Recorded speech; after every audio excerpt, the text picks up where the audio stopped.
This episode is about the u3a, which is, for retired people, it's a great way of either continuing things you're interested in or developing new interests and hobbies, but doing it collectively with other people. It's great, yeah. I'm not as adventurous as you, I don't think. I've always been keen on Scrabble. So I'm in the Scrabble group, which I love. And I've also always been interested in reading, but I'm already in a couple of reading groups, so I haven't added to that. But I do think I would like to having moved to Todd, like to find out more about it and local history, so I might join up for that. Oh, right. Yes, am I more adventurous than you? Yeah, you've taken up cricket and badminton, things you hadn't been into before. I've always been interested in the next thing, or, got bored with the thing I'm doing. I mean, just in terms of work, I was in structural engineering, then journalism, then teaching, then running a venue, and then moving on to festivals. Yeah, and it's always like, without necessarily giving up anything, I've always added something. So yes, I've, much to my great surprise, added playing indoor cricket. Yeah.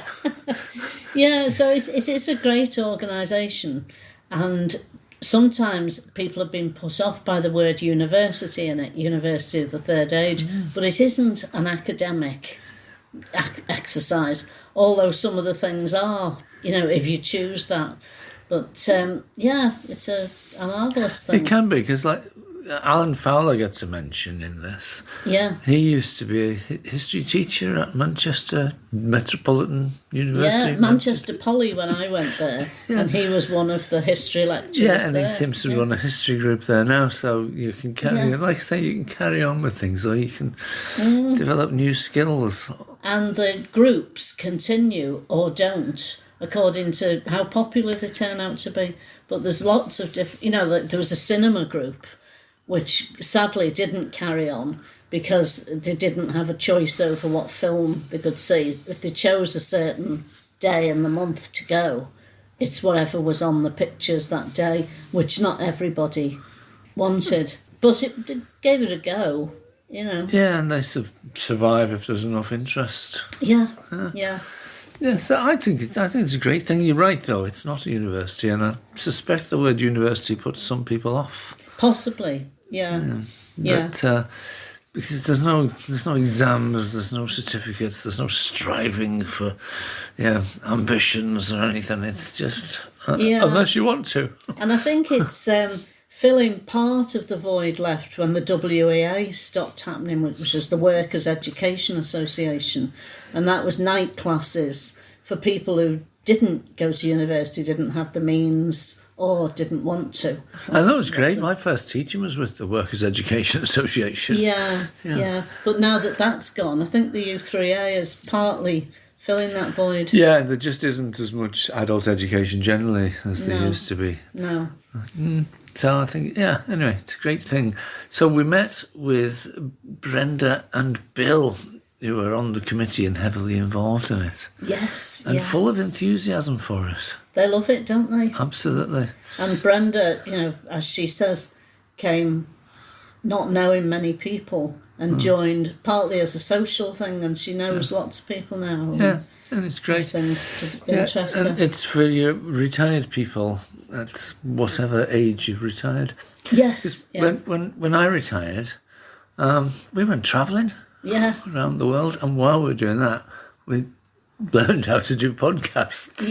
Yeah. Which we've been doing since we got back. Maybe that's something you should offer the u3a, your expertise in that. Yeah, except there's already a podcast talking to interesting people in the valley. Well, that's true. We don't want competition, do we? Yes, and we carried on with, we went back to doing radio shows, which we'd done before. So again, it's a matter of if you know someone who's retired or retiring and are maybe unsure what they want to do, or even have an idea that they want to carry on something, but also might want to add something new. I tell you what would be a really nice retirement present for somebody. A 20 quid annual fee Yes. for the u3a. Yes, it would. Yeah, that's a lovely idea. Yeah. So let's have a listen to Brenda and Bill.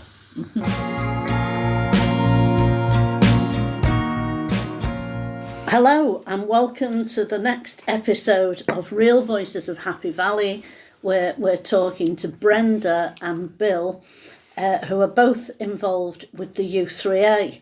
That's the University of the Third Age. Hello, both.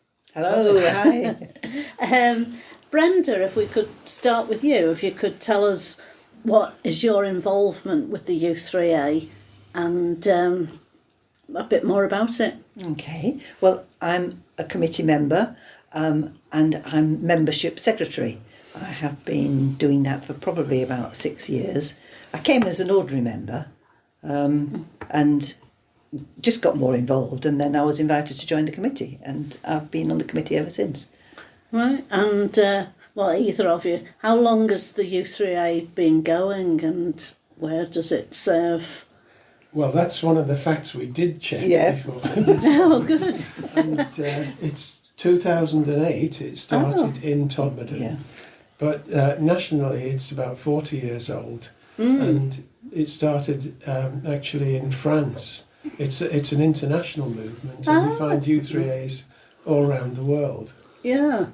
So this one is based in Todd, but how far does it stretch in terms of membership and people coming? Well, membership covers people from all directions going out of Todd.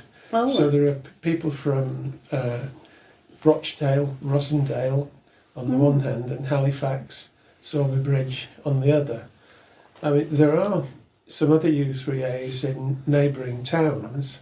Yeah. For instance, I think the nearest one, say north of here, is Keighley. But there isn't one in Halifax. So that's why we get quite a lot of members from the whole of the Calder Valley. Yeah. We have, and if you are a member of a u3a somewhere, a full member, we have a reciprocal arrangement. So people can come to our groups here, and our members can go to their groups in Littleborough or Burnley. So it's yes. So if somebody had a friend or relative staying Absolutely. who was in a u3a in the other end of the country, they'd be able to come with them Sure. to this one. Yeah. So what's the format of it? You have different sort of interest groups. The heart of it is the groups, and that's Bill. Bill is groups That's coordinator. right. I mean, it was to participate in one of the groups that I first joined.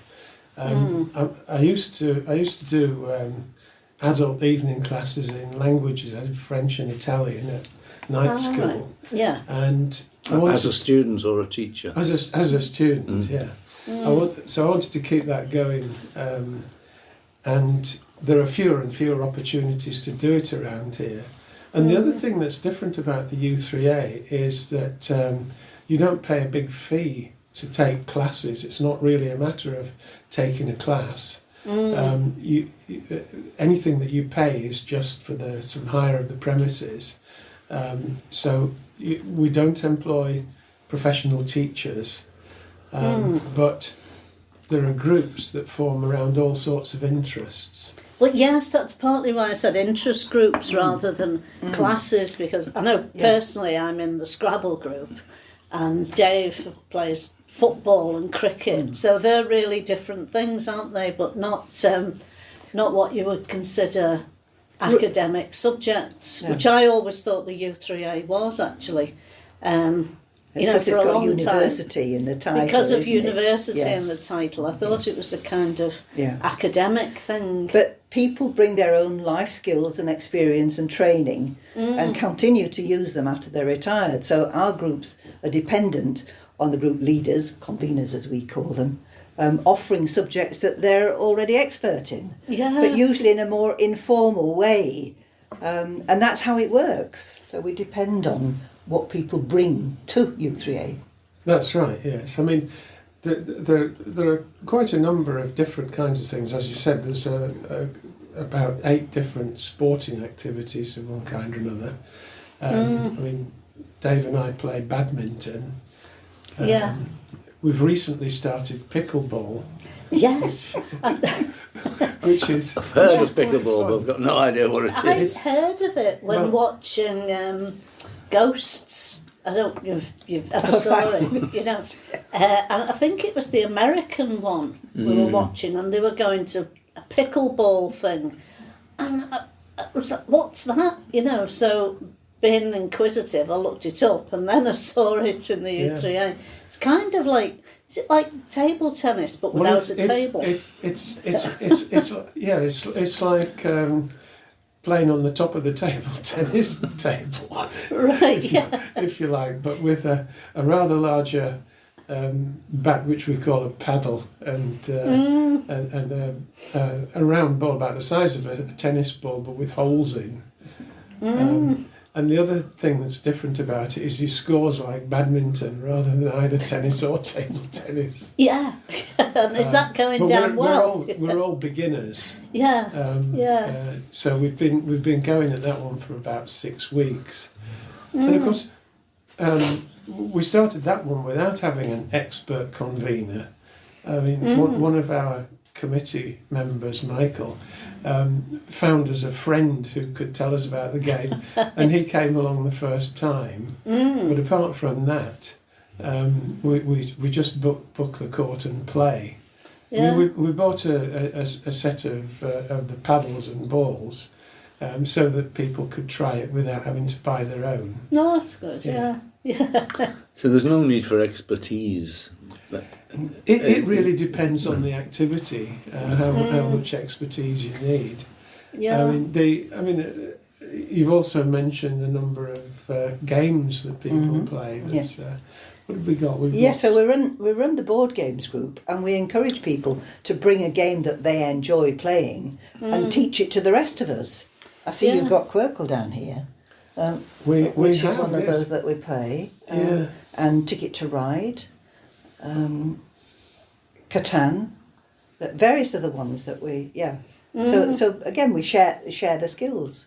Yeah. There is an official Mahjong group which is very well established and very popular. So we get 3 or 4 tables with 4 people each every week. That's a weekly one. But some of it is more serious, and some of it is crafts and skills and art based. If you look at the website, u3a.tod.org. .uk. Thank you. You set up the website. Is it .org.uk? That's right. Yeah. Right, okay. Yeah, you're the webmaster, so you know. Sorry. So there's a list on there. If you go to groups, it will tell you what's there and how to get in touch with the convener, etc. Yeah. And the qualifications for becoming a member are really just your age. no longer in full-time employment. Right. So okay. we are mainly pensioners. But if someone, say, has a disability and had to give up work early, they would be very welcome. They just have to bear in mind the rest of us are probably going to be older than they are, but that's no drawback. So it's based the third age basically is presumably the first age is when you're a kid, and the second age is your working life, and then the third age is what comes next. Yeah. We hold our activities. We have our activities in different venues. We try to get free venues or try to keep the room hire costs down to a minimum. But I suppose our home now for the monthly members meeting is at Todd College. So we have a meeting there once a month on the 3rd Thursday of the month at 2:00. We always have a speaker and whatever parish notices there are as well. So information about what's going on within u3a. Yeah. And they have interesting speakers, don't they? The ones I've been to Good. have. There's one about the shared car hire, wasn't there, with people who don't want to own a car or can't afford one but can have a share in one. And, Yes, so current information, it's sharing information. And the author, there was an author at that meeting who'd gone from policeman to crime novelist, wasn't there? And, Yeah, he was good, wasn't he? yeah. So you have... Well, we have a main speaker and then we have a 10-minute slot. So people have come to talk about all sorts of things. You know, for instance, Overgate Hospice came and gave us a talk about. Oh, yeah. I mean, partly about what they do, but partly also to let people know about their fundraising efforts, because they're involved in a big development effort at the moment. So we're happy to support that kind of activity locally. Yeah. Yeah. U3a was very helpful for me. I was born in Halifax, but lived 30 years in the south. Oh. And then my husband took early retirement, and so we came back up here in 2000.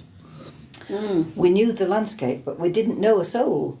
So it was a way of actually meeting people and gradually getting to know folks, and many of whom have become friends now. So it's and for people leaving work, they're missing the people that they used to be, their colleagues and friends there, and it's kind of starting again for some folks. Yeah. So I think u3a is marvellous for that.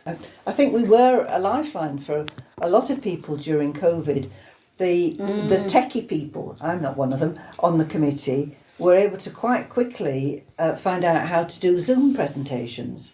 So people could still kind of see each other online and take part in activities, and it held them together at a point where we weren't allowed to meet each other. So, it seems so weird now, doesn't it? It does, it does. Yeah. And we lost a lot of members at that time. I don't mean they died. I mean they fell away. They didn't renew the membership. But they're coming back to us now that they feel safer about coming out and mixing again. Yeah. It's taken some people quite a long time to feel comfortable mixing. Well, some people even like the possibility of taking part from home. I mean, the science group just uses Zoom meetings, and they sort of watch a film and then discuss it afterwards, and so on. I think the philosophy group have during the month they have 1 week face to face and another one on Zoom as well. So I know actual universities have done that as well. They have. Because I mean, I was teaching during COVID. I had to learn. I was one of those people who had to learn to run a class on Zoom, which most people got to grips with fairly quickly. But a lot of university courses are still using, not necessarily exclusively, but like you say, every other week, or they do seminars face to face, but huge lectures to hundreds of students on Zoom. It did change the world a bit. Well, it did indeed. But we have to bear in mind that just because people have retired, we're all different ages. When you fill in your application details, we don't ask for a date of birth. So actually, I never noticed so actually, our membership covers quite a wide range of age, because people that join u3a live a long time already. But not all of them are adept with modern technology. So we try to consider that with everything that we offer. And so face-to-face suits most people. But we offer the choice, don't we, Bill? So if people are listening to this and think they would like to get involved, what should they do? Well, they could either come to one of our monthly meetings on the third Thursday of the month at 2:00 in Todmorden College. Yeah. And so they can just turn up to that, they can just talk to someone. And I'll be there. There'll be somebody at the door. Brenda will be there with membership forms and so on. Or if they can't wait until then, they can look on the website, and you can actually join from there. There's a heading membership that, if you follow all the links, you get to fill in all the same questions that they ask on the membership form, and then you can pay online as well. And quite a few people are using that way to join. And how much does it cost to join? It costs £20 a year. Right. And we've only just put that up. It was 15 for a very long time. Since 2008. Yeah. but people didn't seem to mind, thank goodness. We're now halfway through the membership year, so it's only £10 for the remainder part of the year, but the full cost for the full year is £20. And then they need to cover the hire of the room as well, or a portion of that. Because I know with the Scrabble, I mean, it's only £2 a time or something, isn't it? And we get tea and biscuits in the room. Yeah. So it's not. If you're getting tea and biscuits, you're saving money on tea and biscuits. Well, yeah. Well said. Yeah, so it's certainly not a prohibitive cost. No. There are quite a few groups that use Honest John's. They have got a dedicated room for various groups, and that's free. Yeah. In return, we kind of promise to buy a drink at the very least. So it brings them custom. It's a win-win, I think, isn't it? Yeah, and I know it was divisive, the subject, but I know we were very sorry to see the closure of the Wetherspoons pub, because we used to play Scrabble in there, didn't we? And that didn't cost anything, and they had cheap coffee there. And they were very tolerant of us there, so it's we're sad that I was gone. sorry to see that go. Yeah. And if somebody thinks, oh, have they got any, I don't know, Greek jigsaw puzzles? I love them, and there isn't a group for that. Would they be able to start their own? Well, given we would give them every encouragement, wouldn't we? Yeah, we would. Yeah, I mean, I made that up. I'm sure there isn't such a... We have got a Greek group. Oh, well, there you go. Yeah. which runs from Hebden Bridge. Yeah. So they'd be welcome to talk to you about it and maybe start their own group. Yes, I mean, most of the groups that we've got have been somebody who said, I'm prepared to run a group on this kind of activity. Do you think this would be a runner? And that's how most of them start. Yeah. I mean, we did a bit of a survey last year as to what sorts of things people might like to see as additional groups, and that resulted in a few more starting up. Yeah. Another one was what we call alfresco history. Oh, yeah. What we mean by that is that people had said, well, we like, we're interested in history, but we like to go and visit places. So can we make a group around that sort of idea? And that's one of the ones that started up after our survey.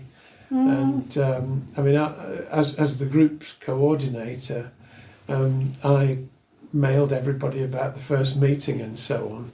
And at the meeting, we were fortunate that one of the people that turned up agreed to convene the group, and it got off the ground. Great. It's done quite a few visits that are quite local so far, but we've discussed ideas about going further. I mean, that's another thing that people like in the u3a is the chance to go on a visit together. So we've got this other activity which we call Let's Go. Oh yeah. Which is a coach trip. I mean, some of our members are on one of those today as we speak. Yes, is that the York they've one? Gone to York. I did fancy that. Yeah. Well, there's a lot of local history groups already existing. We don't want to tread on the toes of Todd Antiquarians or the Hebden Bridge History Society. So this is just a bit different, isn't it? And part of that local history group actually is encouraging people to do a bit of their own research at home. That's right, yes. Well, there's a social history group that's well established with Alan Fowler, who lives in the village. Oh, yeah. And then more recently there was a local history group, and that's the one where people do their own research on topics. I think the most recent meeting, everybody was charged with finding out something interesting that happened in 1851 in the locality. Right, there's with challenge. A Christmas theme. Yeah. And did they manage? Yes, Christmas Day in the workhouse. All right.